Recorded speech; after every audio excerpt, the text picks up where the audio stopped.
Sadashiva Samarambam Shankaracharya Madhyamam Asmadacharya Paryantam Vande Guru Param Vishwaro Guratmeti Murti Veda Vibhagine Vyomabda Vyapta Dehaya Dakshinamurtaye Namaha Sava Vedanta Sedanta Gocharam Tamagocharam Govindam Paramanandam Dati Guru Pranatoshmam Om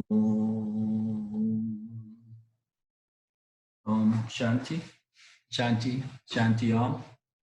So welcome everyone. This is our follow-up Vikekachudamani Q&A satsang. So it's a space in which we can clear our questions, our doubts. Now we can bring forth our questions. So in the hope that our knowledge can become more and more a doubtless kind of self-knowledge, doubt-free self-knowledge.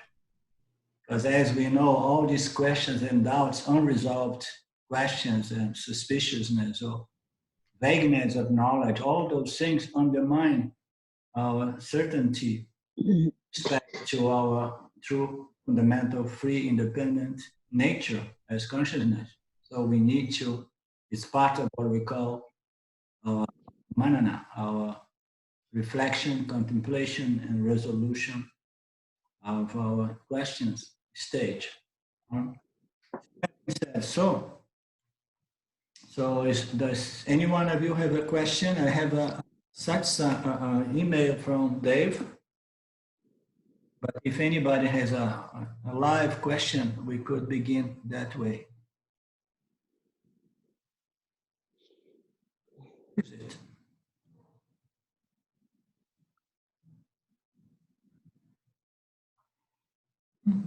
I lost the question of Dave here.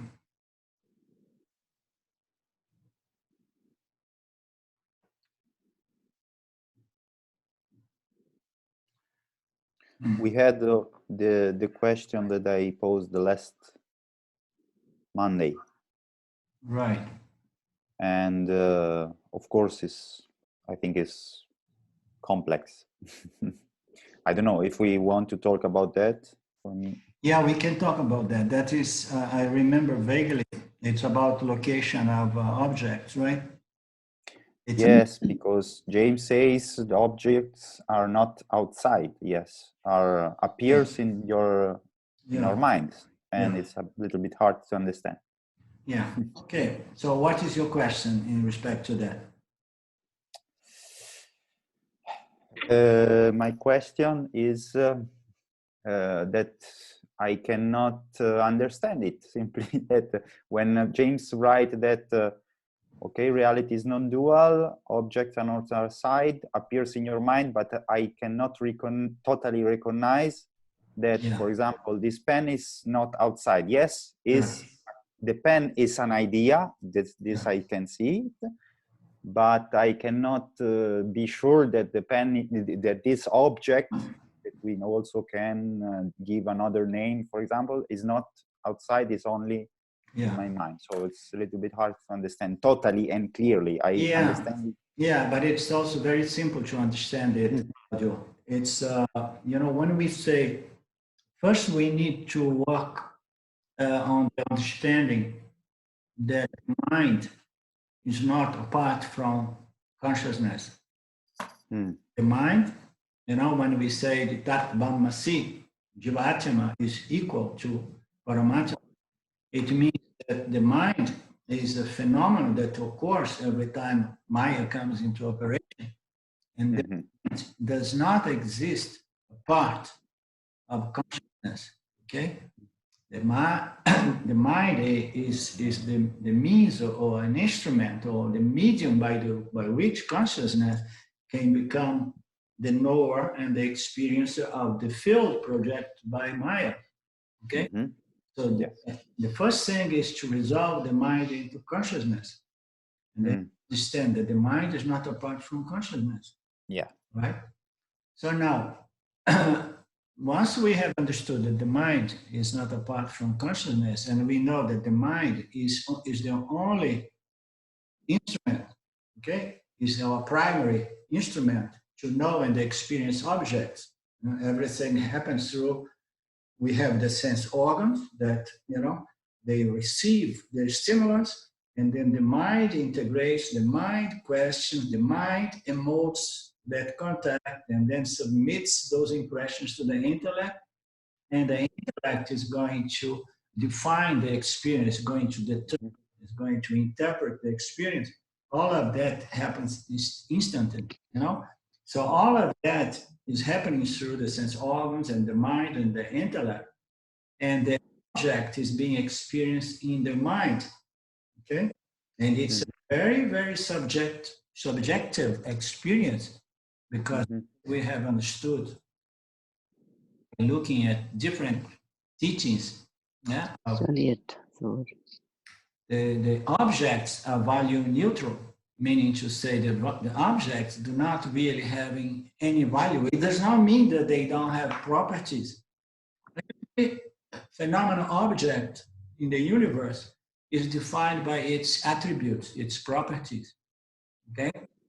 So it is limited because one object cannot have limitless attributes, qualities, and properties. Properties are limited by the composition of the elements, you know, and so on, and the three energies. So these objects being limited, they possess qualities and properties and attributes.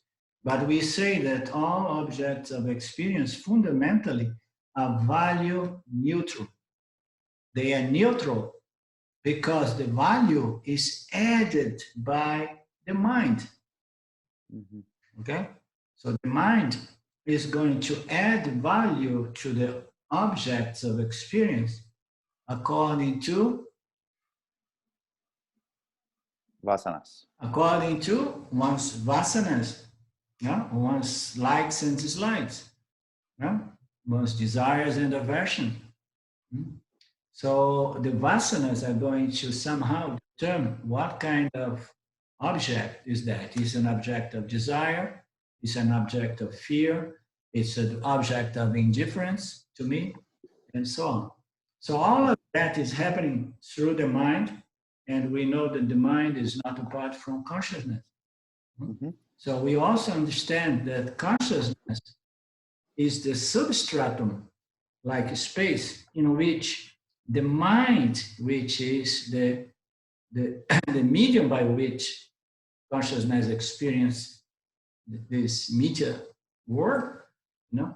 So the mind and everything else is a superimposition of a projection in this substratum called Brahman, or consciousness, or awareness, which, by the way, is of the nature of consciousness, existence, and limitlessness, means to say, is one without a second.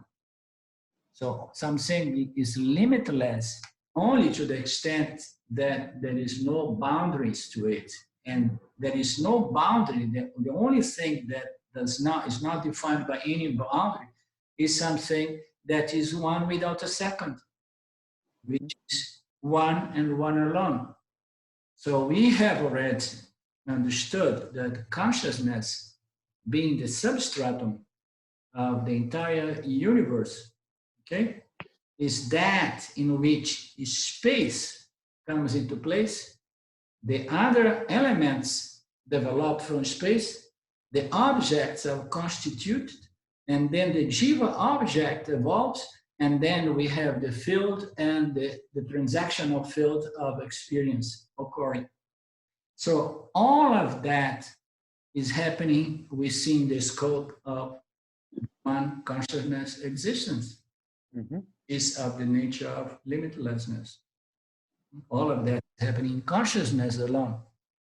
And when the jiva, which is nothing but consciousness, appearing as a medium of experience, when the world appears with the mind of the jiva, knowing that the mind of the jiva is not apart from consciousness, and we know that the mind of the jiva, the physical body of the jiva, and all the objects that are being captured by this medium, it's all happening in consciousness and not apart from consciousness.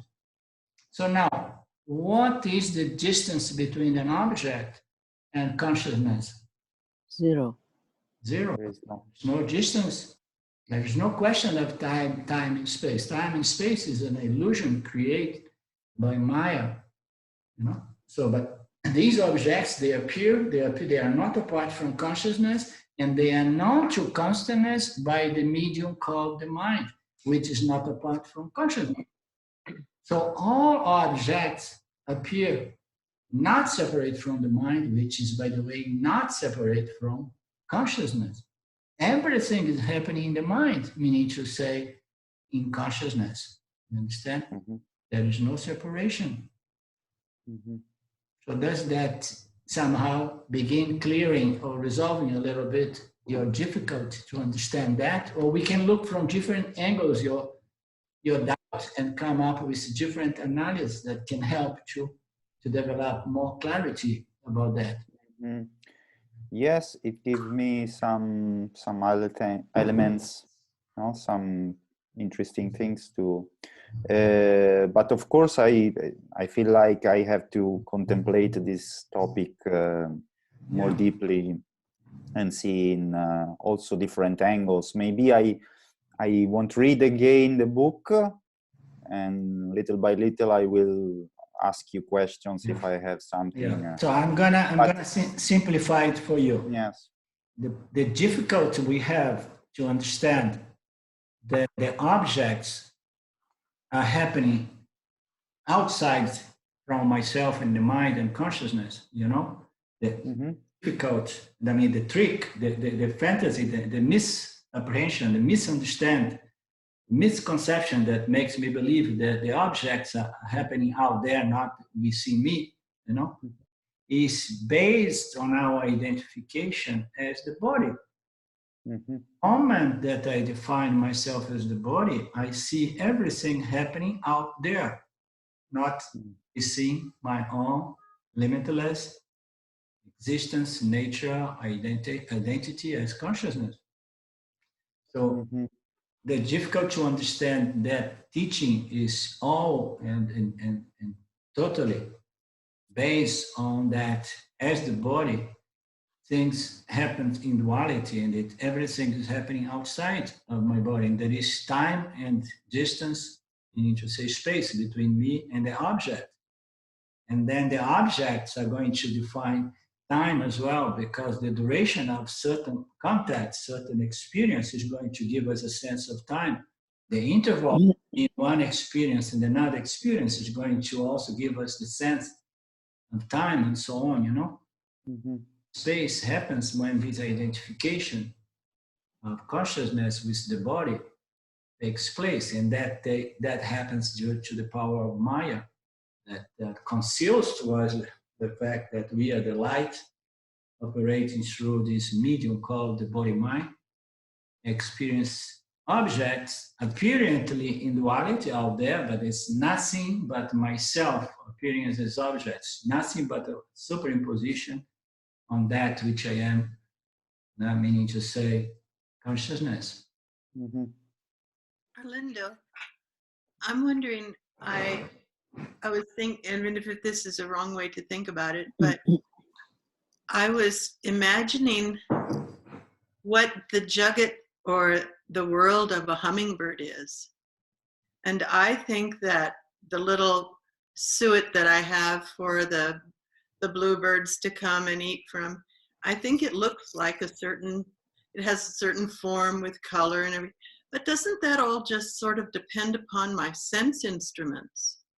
I mean, what I think of as real is just really not there, is it? Yeah. Yeah. I mean, there is that's a very interesting point. Ishvara projects this universe of names, colors, and forms, you know? So it has this universe. But what Lini is saying is that different jivas are going to have a totally different perception and experience of the same projection, the same creation, depending on the structure of my sense organs, my perceptive sense organs. So some jivas are going to experience things in a totally different way. They have more developed sense organs and less developed.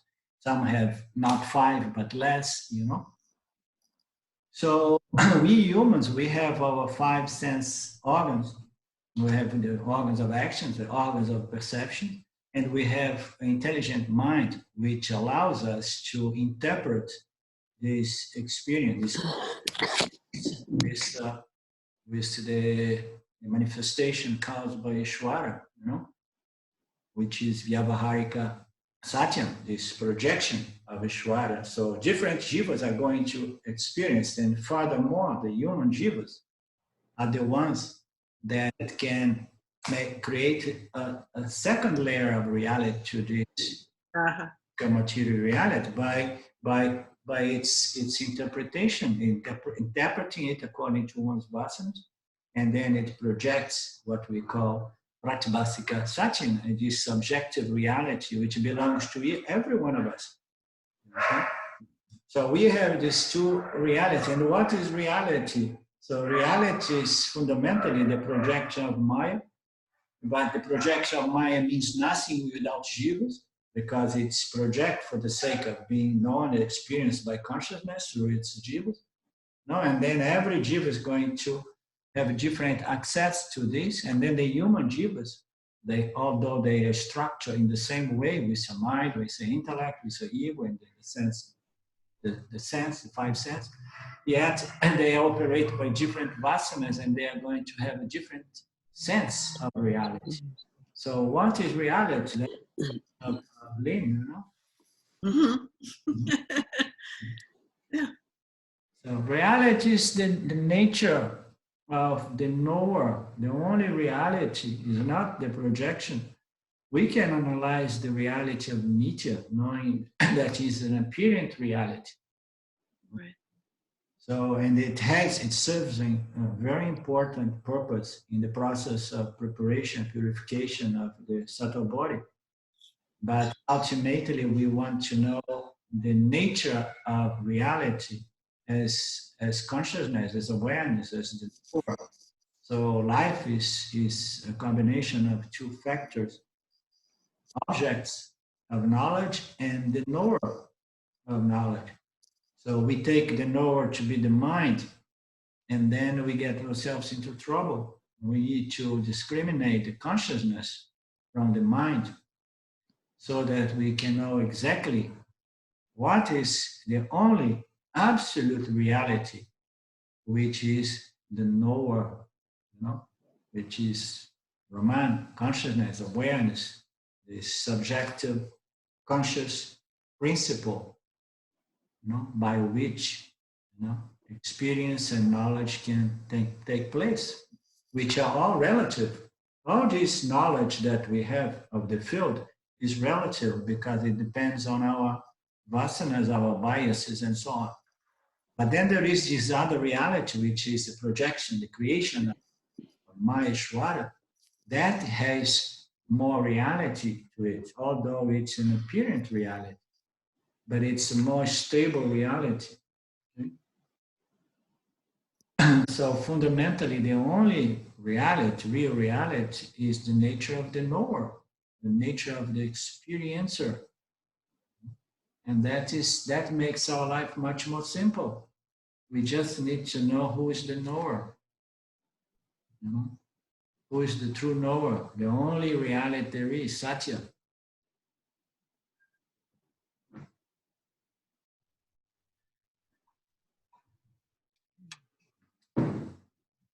Hi, Dave, did you write something? I was just thinking that the audio was breaking up, but that was early on. It's been better. Okay, you were the one who wrote. Yeah. And I just replied to that and just said I was going to try the video. Sometimes it's internet and causes the audio the video, if the video is going and the audio, if you're having trouble with the audio, if you turn off the video, it just reduces the load. I'm staying in a place outside of São Paulo, wonderful place at the mountains, and the internet here is not very good.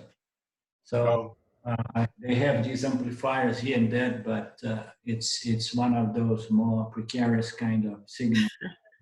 And there has been an analogy here about the separation, or no separation between what is real and what is not, perhaps. So that's good, Dave. I like that. Yeah. You want? What did you say? Is it an analogy you're presenting? I was just can we make an analogy out of the internet in terms of its distance? I mean, because we're not touching anything, we're not seeing anything right now. Like it's just kind of out there, and it just kind of happens. And so it's I don't know. I had to think about it, but to reflect on it. Yeah, it's definitely not very tangible. Huh? The virtual kind of world we have access nowadays is not very tangible, but it exists in media, and it is experienced and has a huge value in this process of propagation of knowledge. Yeah, but I'm thinking it really relies upon our senses. So none of this exists, if you will, if I don't see it, if I don't hear it. Then does it really exist? So if I turned off and didn't have eyes and didn't have ears, then would the internet exist for me? Yeah, it wouldn't. Well, would exist to other creatures, you know. It would exist to other creatures, yes. Yeah. But what's the role of the senses? The senses are development of the 5 elements. So the whole creation, it's for the person. It serves only the purpose for the jivas. It is a very, very interesting play, intelligently designed. It brings about as an evolution of the energies and the 5 elements. And then the sense organs they developed.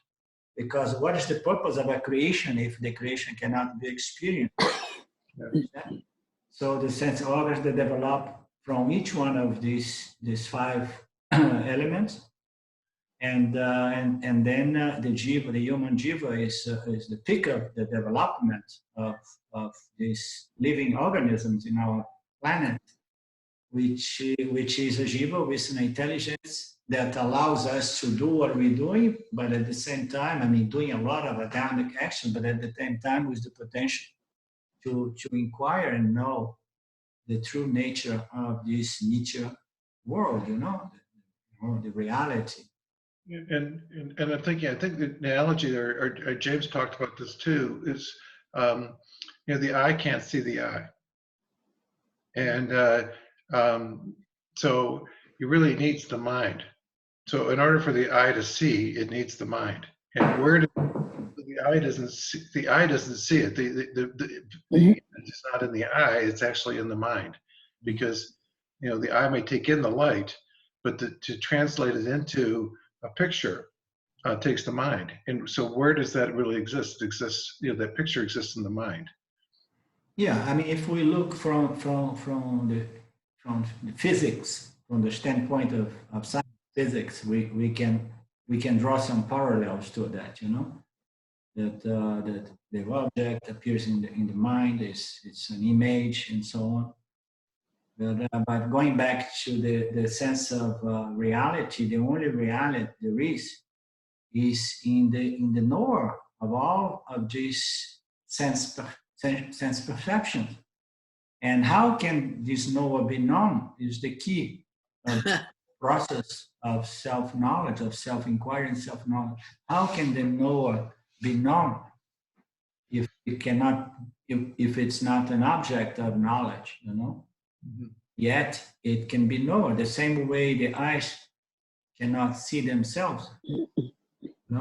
The knower cannot know itself, because the only way the knower consciousness would be able to know itself would be if it would split itself in 2 and say, okay, this 50% part of myself is going to be an object of knowledge, and the other 50% is the subject knowing principle. But as we know, that's not possible because the nature of reality is non-duality. There is only consciousness. Right? So consciousness cannot split in two principles. Consciousness can objectify every other phenomenal object produced by Maya, but cannot objectify itself because it is the subject knowing principle. But it can be known. So how the eyes can see and know themselves? With the aid of mirror. We need a mirror, and then when a mirror comes, we see, wow, I have these eyes. And then I make an experiment. I say, oh, if I cover my eyes, I don't see. I mean to say, and then the seeing is happening through these two, these two organs here, physical eyes. And I understand, oh, I see through these eyes. And then once I know that, I can just forget about it. And then my mirror broke down and I never have access to a mirror again. But from then on, I know that I can see, that I have eyes and my eyes are going to illumine and reveal what's going on there through my mind. So once I have that knowledge, I know that I am the seer. How do you know that? Because the simple fact that I'm seeing trees and furnitures and clouds and so on, it's a proof that I am the seer. I am the knower. Because my very seeing is proof that I am the knower.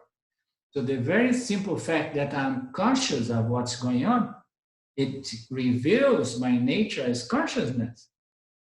I can never objectify myself as consciousness, but the fact that I am a conscious being, conscious aware of what's going on, is a self-evident proof of my nature as consciousness. So how is consciousness to be known? By knowing, by understanding that I am the principle by which objects can be known and experienced. Everything is illumined by my light of consciousness. So I am self-luminous, self-revealing, self-evident, self-proving. I don't need to have anything to validate my self-conscious existence, because my self-conscious existence is enough proof of my nature as consciousness, existence alone. You understand? So Vedanta is the mirror. So Vedanta, through its teachings, which are based by those statements of the Upanishads and followed by and sustained by logic, is going to help us to understand, our nature as the knower, as the seer, as consciousness, the one, feeding the mind or illumining the mind and the field. So once we have that understanding, and then this idea of trying to experience the self becomes the most absurd thing, because you know that there is no experience happening without my presence as consciousness.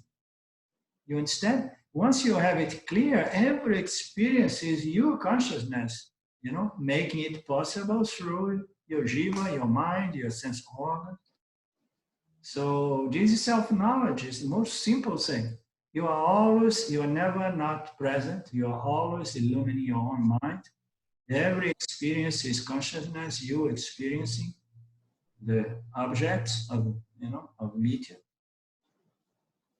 And then how are you going to know yourself? By understanding that you are that which always ever present, illumining the field, illumining the mind and the field of objects, and allowing knowledge experience to take place. It's very simple. Simple. Yeah. I mean, it's not that easy because of this persistent vasana. We have a huge vasana for experience. We don't believe in things that we don't experience. And the more tangible, more we experience, more we believe those experiences, We are so fixated with the idea that we are the physical body, because the physical body is very tangible to us. Okay, so we have this vasana for experience as a means to knowledge, you know.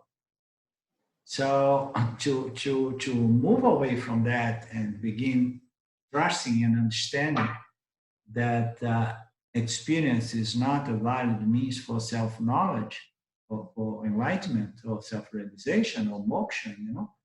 It takes some constant practice, or in the sense application or study, contemplation, because you cannot experience yourself as an object. Understand? You are the one providing consciousness, the illuminator of all experience. We are the light, making possible all experience. Meaning to say that from the moment that we leave this body, all the time, the self is experiencing itself through this medium called the jiva. You know? There's no moment that we are not present as consciousness, but we want to prove. How we want to prove it? I want to have an experience. This is this problem between knowledge and experience is beginningless. It has always existed forever, because of this most fundamental vasana that we have for experience. Our sense organs and the mind are extroverted, and we believe only in what we can experience. So when you think about this, and you know, there's the terminology, you know, samadhi, you know, or to find samadhi, and is samadhi then experiential? Samadhi is experiential, yeah. Totally. So it's temporary, right? You don't. It is temporary, and it is experiential. And what is the object of experience in samadhi? In that state, in that mental state called samadhi, what is the object? We're talking about nirvikalpa samadhi. What is the object of experience? You know, is the lack of object, or emptiness, nothingness. You understand? So the lack of object, the absence of object, is the object of experience of samadhi. You know? But like every object of experience, it has a beginning, a middle, and an end. It comes and goes. The mind changes, and then that object of experience, the so-called no mind or no thoughts or no object, it changes, and then a thought comes, you know, and the object, the word of objects appear in our mind. Mental object, a physical object. So it is an object of experience, and 99% of the people in the spiritual world believes that nirvikalpa samadhi is synonymous of enlightenment. Upanishads say no, this is the fundamental misunderstanding.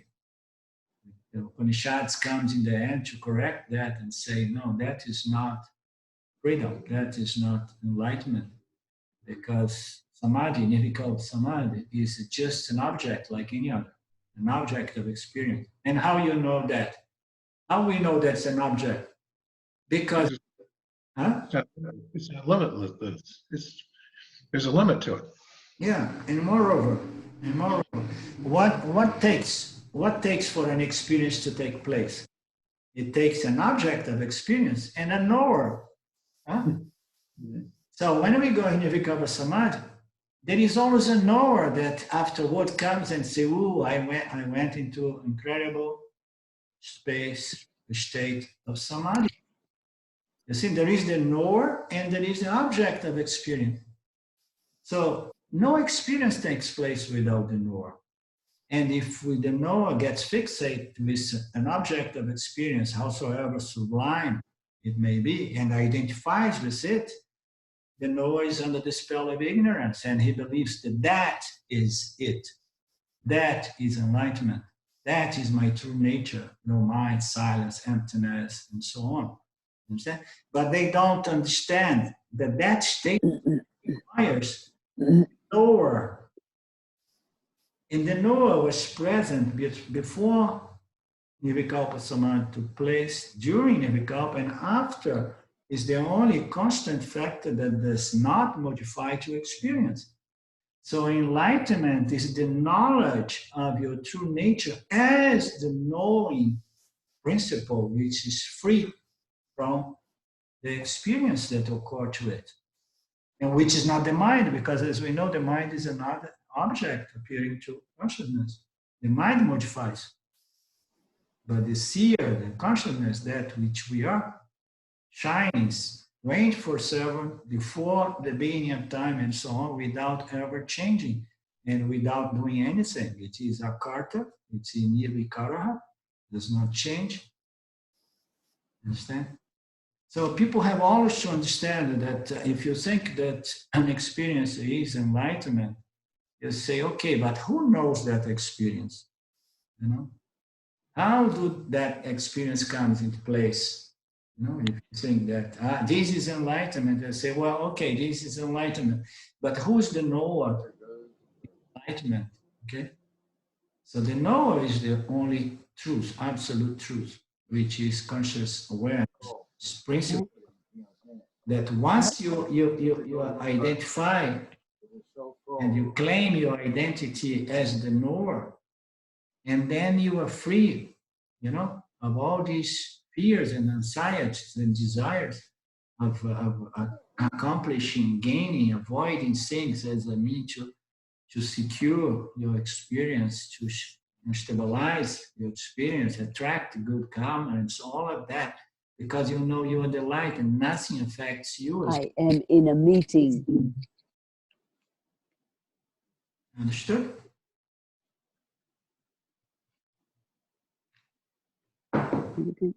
It's very simple. You need to just keep working, adding up, you know, adding to making it more and more clear, you know, and then, but, yes, but, we all have this huge yes, but. Yeah.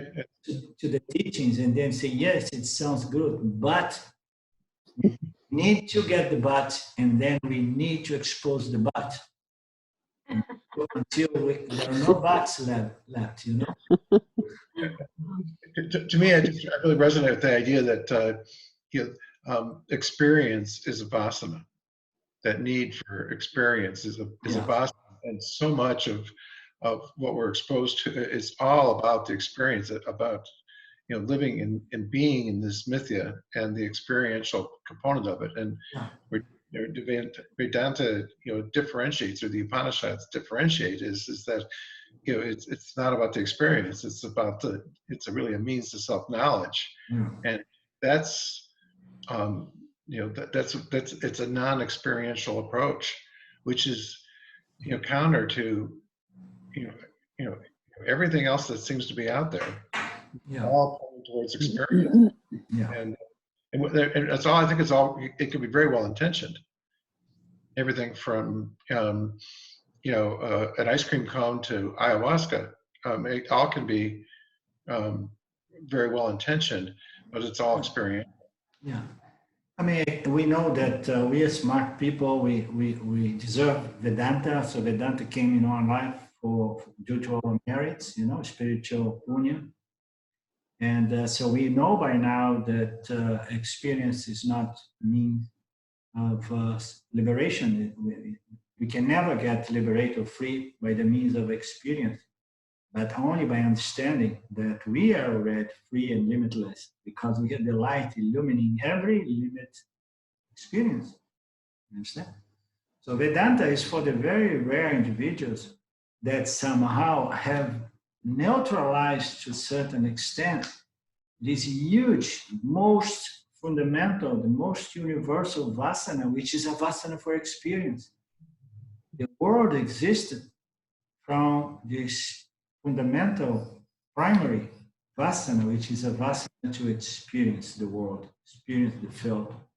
We all get again and again new births because again and again we want to come and experience. And why we have this fixation, this experience?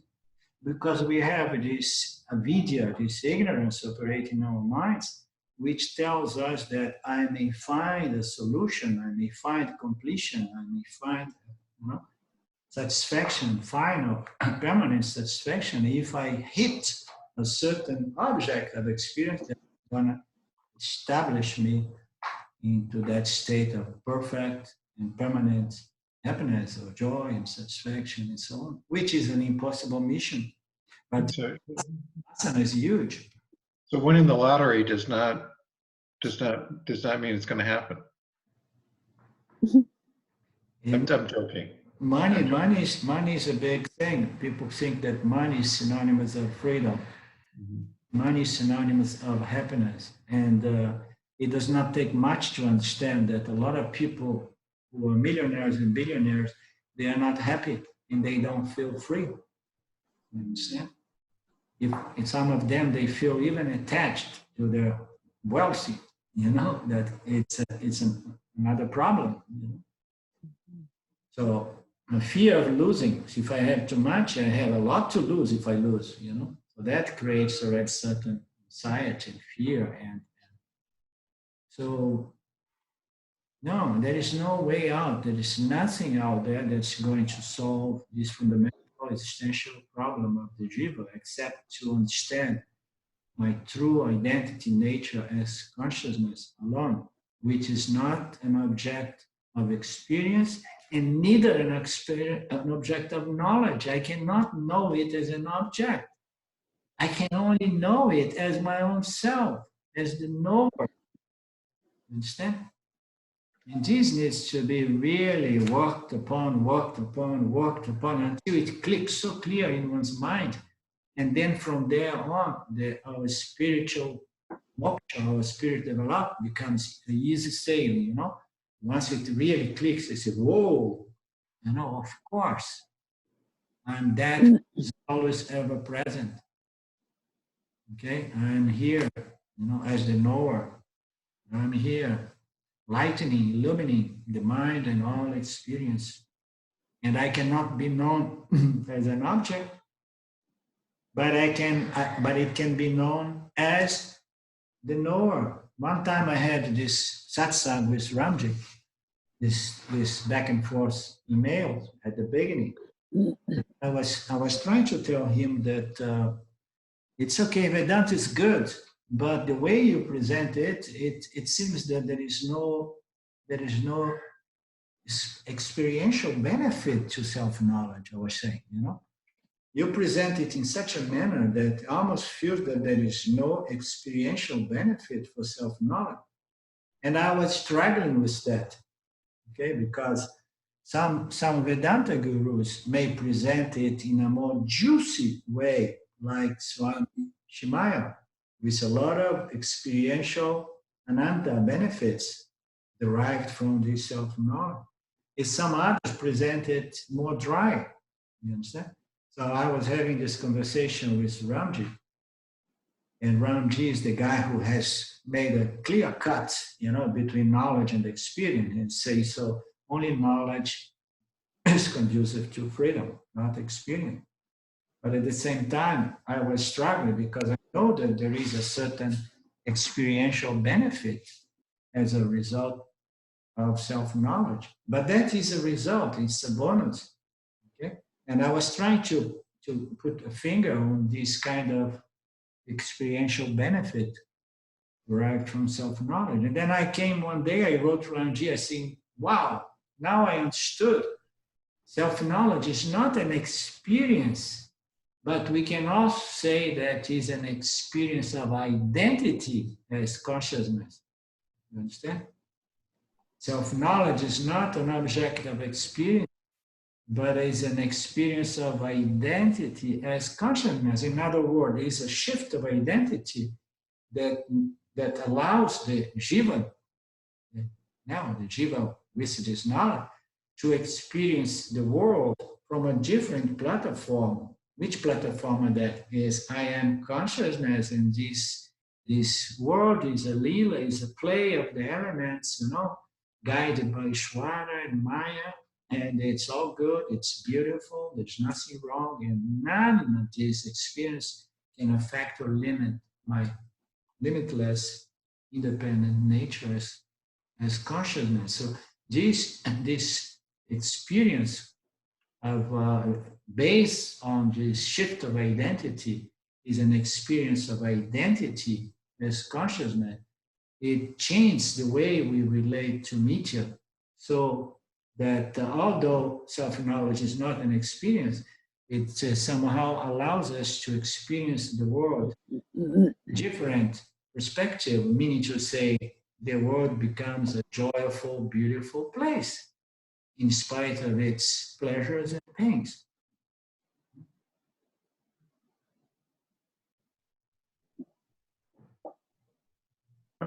Thanks for answering my question without asking it. You're welcome, Dan. And, so yeah, it just like the reflection that the whole shift of perspective, if you will, that you go into a different level. It really, it's.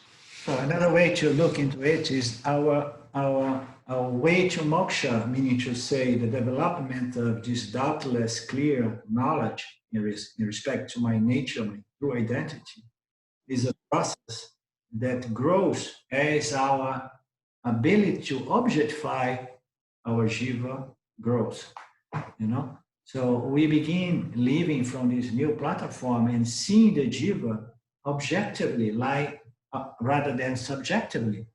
So if I identify with the jiva, the mind, the body mind, I see the jiva as myself. And then I see the world from the jiva. And the jiva is all the time changed. It feels limited. It feels incomplete.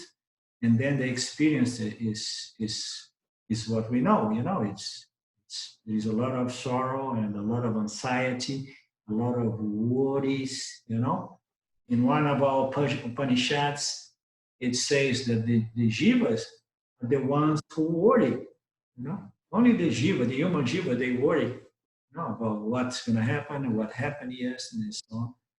So this, as we begin objectifying our jiva, and we stand as in awareness as awareness, and we see our jiva objectively, you know, we establishing this relationship with the jiva mind and the world from this platform, which gives us this sense of freedom and independence from the mind and the experience coming through the mind. So in other words, this discrimination is a process in which we begin seeing the jiva more and more objectively rather than subjectively, you know? Arlindo, I was thinking the other day of the teachings we have on the macrocosm and the microcosm. And I used to think that I had a causal body, and I had a subtle body, and I had a gross body. But then I realized that there is really no difference between the microcosm and the macrocosm. And that really helped me objectify what I used to think about as Lin, which I don't any longer, well, I do see the separation every day as I go about my business, but on the basis of knowledge, it's just, it's all one now. I don't see the difference between the two. Is that right? Yeah, it is right. And how does that translate in your life? That translate? It does objectify Lin. It does, to see, because I have, there's so much more comfort in sort of resolving Lin into Ishwara. Right. Just feels so comfortable. Yeah, beautiful. Yeah. So we need to understand that and resolve the jiva, you know, and then we see the world for what it is from Ishwara's standpoint as Karma, Dharma, Yoga. We start seeing the physical material creation objectively without superimposed values and notions and ideas. And then we begin seeing our Jiva objectively as the one who projects and this and that. And then the projections, the superimpositions begin diminish, because you align with Ishvara, you're seeing things for what it is. This is spiritual knowledge. This is Mitya knowledge growing. I see the world for what it is. I see this medium for what it is. I begin correcting all its superimpositions and projections and misapprehensions and so on, because I start getting educated by this knowledge. And then I start enjoying this sense of freedom, because I have aligned my life, my mind with the Ishvara. Living by that platform of knowledge. It's very freeing. It's very, very purifying, refining for the mind as well. Totally.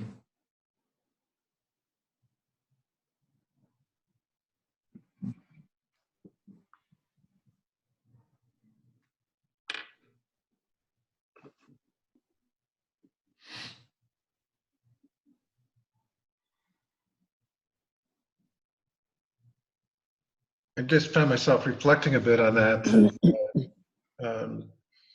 thinking if I'm really on a different plane, if I'm observing the jiva, if you will, if it's consciousness observing the jiva, is that a solo act? Is that something I do? Is that something that's done on its own, or can it be done by others? Yeah, it begins with as a discipline, as a sadhana, and then it becomes a vasana, and then it becomes spontaneous. You begin going around, and the vasana does the job for you. So you see your jiva, you see the world through your jiva, and you know that you are the light. You see when your jiva makes mistakes. You don't identify with the mistakes of the jiva. You don't experience pride. You don't experience shame. It's the only ticket to freedom. You're free from the jiva and the world.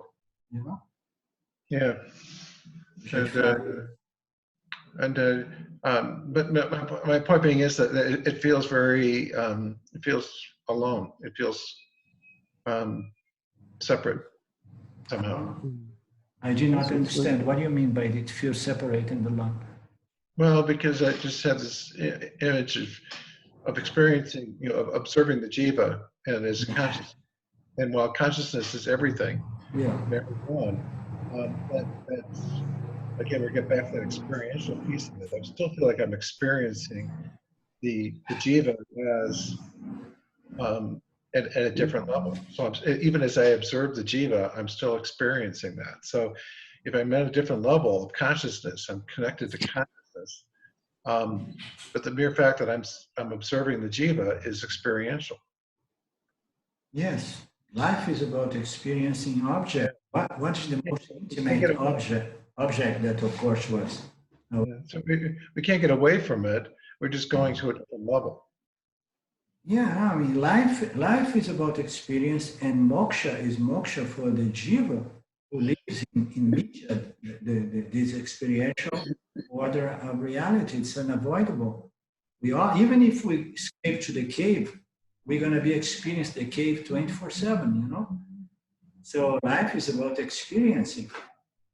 So the moment that you see your jiva objectively, and you see all other jivas, you see the play, you see all this avidya operating the minds of most jivas, you see all the karmas playing out, all the conflicts and not conflict, you see everything from the standpoint of consciousness. So you are not really affected by what's going on. And you don't feel alone, because you know that you are everything. You understand? You are the essence of everything. There's no question. The jiva is the one who feels lonely and wants company. But consciousness, it feels like, I'm everything. I'm the nature of everything. I'm the totality. There's boy, that vasana, that's a tough one. The experiential vasana, that's a tough one. What's the one? You want to experience what? I mean, I want to experience this knowledge with others. And that's a, yeah. I mean, what I hear you say is that you have a strong vasana for for relating in a close, more intimate way, and having people around and having sangha and so on, you know. They sing, and this is okay, vasana. It's not a problem. The important thing, Dave, is that that this vasana should not be a vasana for I want to have people because I feel small, incomplete, inadequate, and I want to be validated by people around me. I want to be loved, but you need to develop your self-love to the degree that you love your jiva first, and then that love for the jiva grows into the love to Ishvara, and then later on, the love to Ishvara grows into the love to the self. You know, so this is the process. You begin loving your jiva, developing this self-love, this good out-esteem, self-esteem to the extent that you understand, you know, the nature of every construct called jiva, you know, and every jiva is limited. Every jiva, no matter what makes a jiva feels good about themselves, is the amount of accomplishments, you know, that have in life. We have in life, we do a lot of things that we accomplish, and then a lot of other endeavors we do, we fail. So our fails and accomplishment more or less defines our self-esteem, you know, our self-image. And we want that when we want to, you know, to relate too much with people. Yeah, this self-esteem is important to have it, a health, a positive kind of personality. Okay, but the bottom line is that the most powerful people, they are still limited and dependent. Let's say the president of the United States. Please. He has so many fields of knowledge that he's totally unaware. He depends on all these ministers and economics and these and warfare. He needs all these advisors. You understand? So even someone as powerful as president, you know, a political figure, is still, it has a lot of incompletions, a lot of, you know, flaws, a lot of things he doesn't know. He's still dependent on a lot of things. His decisions or her decision is still subject to error again and again. Okay? So the jiva should never base its self-esteem on its accomplishment, on its success, against its failures. You know? Never. It should base the development of its self-esteem, its self-love, on a deep understanding of Karma Yoga, the nature of the field, the nature of the jiva, the relationship with Ishvara, and the understanding of a limitation which is intrinsic in every jiva, understand that my success do not define myself, and fundamentally understand that the true success is a successful person, like I heard one time Paramahansa say, the ultimate success is the success of that one who takes success and failures equally, because it understands that is not under our control. That is under Ishvara's domain. For our best, you understand? This is where our self-esteem can really grow, by understand the feeling, understand what belongs to me, what belongs to Ishvara, you know, and my success and my failures are unavoidable, and I don't measure my self-love from that kind of standpoint. I measure it by my wisdom, my understanding of media and how things work here. And moreover, I want to be free from media, so I want spiritual knowledge. I don't want to have power, prestige, fame, and riches and assets. I don't want that anymore. You know, I don't want people to validate me. I want to validate myself as I understand my good nature as jiva and my absolute nature as consciousness, you know. Mhm.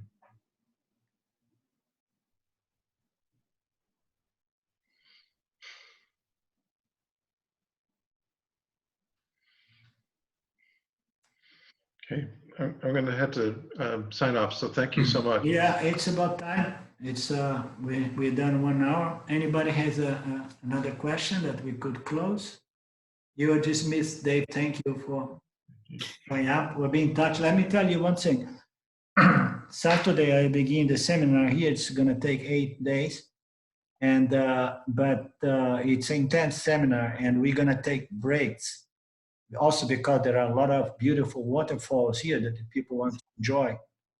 So I will. You have to keep watching this email message, because I may be sending last moment message about our meetings or cancellation of the meetings. I will work my best, do my best to keep the momentum of our Sangha going.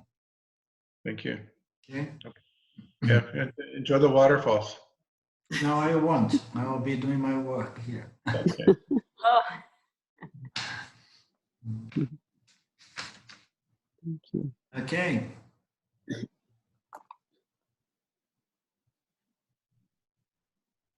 Thank you, Arlindo. It's good to see you well and happy. Yeah, thank you. I'm glad to be back with you. I appreciate these meetings very much. And it's so good that we have the internet, that we don't need to, I don't need to travel all the way to Carbondale, which is half on the body, and it's difficult economically as well, because our Sangha is too small. It's very good we have this internet technology. Yeah. Indeed. Okay. Bye-bye. Bye-bye. Thank you. Om Purnamada Purnamidam Purnamudachyate Purnasya Purnamidaya Purnameva Vashishyate. Om Shanti Shanti Shanti. Thank you, Lord. Thank you, everybody. We see you soon. Much love. That's Ciao. Ciao. Ciao.